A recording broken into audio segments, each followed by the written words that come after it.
asking questions like, as an example, would you want to do this program if it increased your velocity 10%, but you had a 25% risk of injury? You were talking about the Japanese leagues, or were you talking about the American leagues when you were saying the data in Well, Japan? no, when I was in Japan, it was very interesting, and we can talk about this a little bit with like the Nippon League. So, the Nippon Baseball League is analogous to Major League Baseball here. So, Yeah. Ichiro just got into the Hall of Fame. He came from the Oryx Buffaloes. I got to see their kind of their behind the scenes stuff there.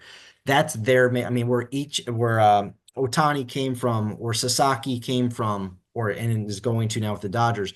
They all came from the Nippon League. That's their major leagues over in Japan.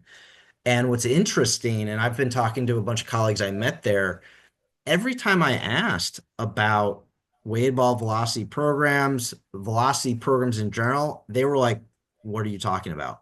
Now, these are the physicians, these aren't the athletic trainers or the physios.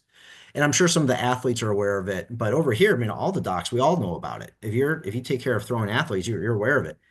None of them were aware of it. So we're trying to actually we're in the early process of trying to start a study to get to gauge interest about what are athletes that will be considered the high school level over there aware of velocity programs. And if you're not aware of it, asking questions like, as an example, would you want to do this program if it increased your velocity 10%, but you had a 25% risk of injury? That's basically what it is. Yeah. Yeah.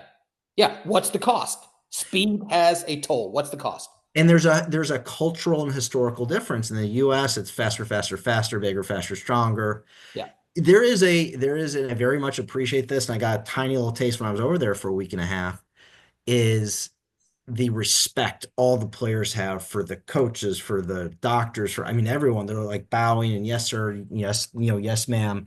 Is really quite refreshing. It's a little bit different here sometimes, I'll say.